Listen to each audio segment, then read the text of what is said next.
আমি আৰু এখন এক সাংস্কৃতিক আৰু সামাজিক গোষ্ঠীৰ উদ্যোগত আমি যোৱা বছৰৰ পৰা আমি এটা নতুন প্ৰচেষ্টাত আমি নিয়োজিত হৈছোঁ। আমি বসন্ত উৎসৱ আমি অৰ্গেনাইজ কৰোঁ হোলীৰ আগতে, আৰু ঠিক তেনেকৈ যোৱা বছৰ যি কাৰ্যসূচী আপোনালোক সকলোৱে জানে যে আমি কাৰ্যসূচী পালন কৰিছিলোঁ, ঠিক তেনেদৰে আমি দ্বিতীয় বসন্ত উৎসৱ আমি লংকাস্থিত গোপালেশ্বৰ প্ৰাংগণত আমি আয়োজন কৰিবলৈ ওলাইছোঁ।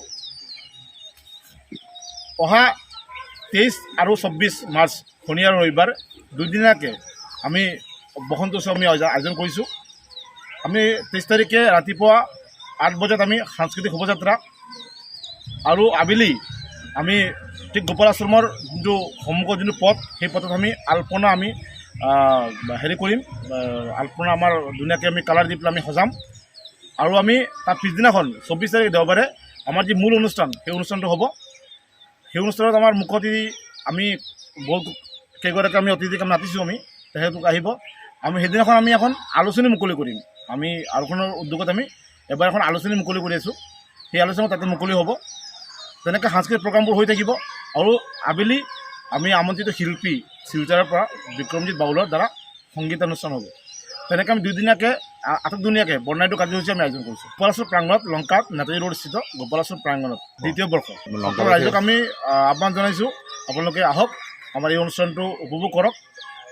সেয়া আমাৰ আৰু এখন গোষ্ঠীৰ তৰফৰ পৰা আপোনালোকক অনুৰোধ যে আমাৰ যি সাংস্কৃতিক শোভাযাত্ৰা হ'ব, সেই শোভাযাত্ৰাত আমি সাংস্কৃতিক যি আমাৰ পৰম্পৰা সাজপাৰ, সেই সাজপাৰ পৰিধান কৰি আহিবৰ কাৰণে আমি অনুৰোধ জনাইছোঁ।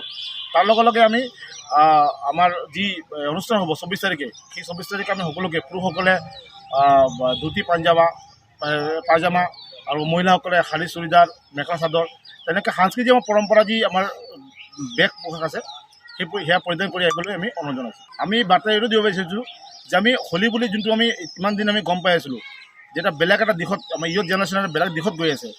আমি সদায় জানো যে আমি হোলী বুলি ক'লে এটা হুলস্থুলীয়া পৰিৱেশ সৃষ্টি হয়।